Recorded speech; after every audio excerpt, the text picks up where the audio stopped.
Who is the ancestor of all Chinese people?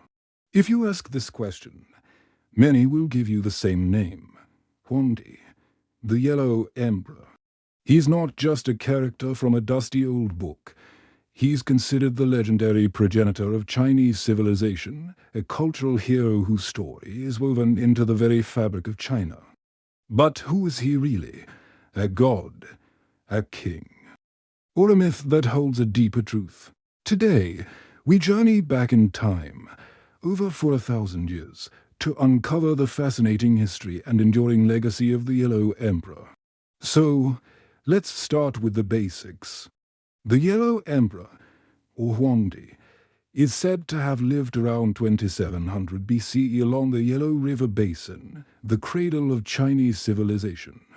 Unlike other rulers, he wasn't just a warrior or a king. He was a sage, an inventor, and a unifier. Ancient texts like the Records of the Grand Historian by Sima Jin, written over 2,000 years ago, paint a vivid picture of his reign. He is described as a powerful tribal leader who brought together various warring factions under one banner, laying the groundwork for the first Chinese state. One of the most famous stories about the Yellow Emperor is his epic clash with Qiyu, a formidable horned beast of a man who was the leader of the Jili tribe. Qiyu was said to be a fierce warrior who could breathe thick fog to confuse his enemies and had a bronze head and iron limbs. The conflict between them wasn't just a battle. It was a struggle for the very soul of the land. The legendary Battle of Jiulu was a massive confrontation where Huangdi, with the help of his allies and ingenious inventions, finally defeated Qiyu. This victory wasn't just about military might. It symbolized the triumph of order over chaos, civilization over savagery. It marked the moment Huangdi consolidated his rule and established a new era of peace and prosperity. But the Yellow Emperor's legacy extends far beyond the battlefield. He is celebrated as a great cultural innovator. Think about the fundamental building blocks of a society. What do you need? A way to write, a way to track time, a way to build things. Legend credits Huangdi and his court with creating all of these and more. His minister Kangji is said to have invented Chinese characters by observing the patterns of bird tracks and star constellations. Another official, Ling Lan, supposedly created the first musical instruments by cutting bamboo pipes to mimic the sounds of the phoenix. Even the traditional Chinese calendar, which has guided farmers for millennia, is attributed to his reign. And the innovations don't stop there. Huangdi's wife, Lizu, is a legendary figure in her own right. She is credited with one of China's most precious discoveries, sericulture, the art of making silk. The story goes that a silkworm cocoon fell into her tea, and as she fished it out, a long, strong thread unraveled. From this simple accident, the entire silk industry was born, a craft that would define Chinese culture and trade for thousands of years. Together, Huangdi and Lizu represent a partnership that built a civilization not just through conquest, but through culture, craft, and ingenuity. From wooden houses and boats to the compass, which was initially a device called the south-pointing chariot used for navigation in battle. The age of the Yellow Emperor was a golden era of invention. Now, you might be thinking, did one man really do all of this? Is this history or mythology? That's the million-dollar question. For centuries, scholars have debated the historical reality of the Yellow Emperor. There's no concrete archaeological evidence, like a tomb or a palace, that proves he was a real person. Most historians today view him not as a single historical individual, but as a composite figure, a myth that represents the amalgamation of many different tribal leaders and cultural heroes over a long period. He's the personification of the dawn of Chinese civilization itself. Think of it this way.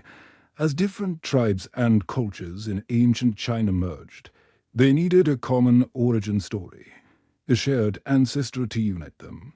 The legend of the Yellow Emperor served this purpose perfectly. He became the symbolic founding father, the common root from which all Han Chinese people could trace their lineage. This is why you often hear the Chinese people referred to as the descendants of Yan and Huang. Yan refers to the Yan Emperor, another legendary leader who was sometimes a rival, sometimes an ally, and eventually merged his people with Huangdi's. This phrase encapsulates the idea of a unified Chinese identity forged from different ancient tribes. The story of the Yellow Emperor isn't just an ancient tale, it's a living tradition.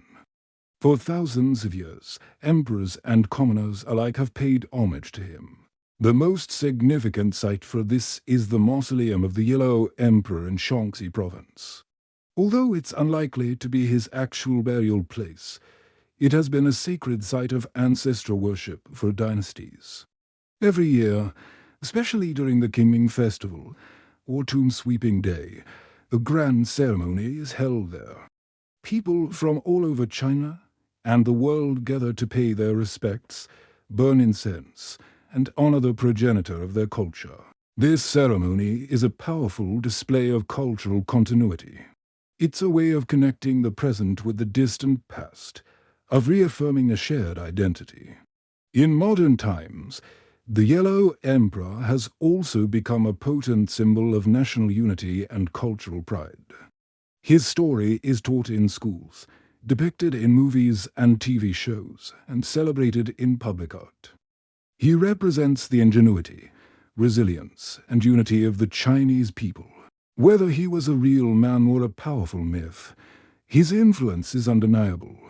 He is the ultimate origin story, the starting point of a civilization that has endured for millennia.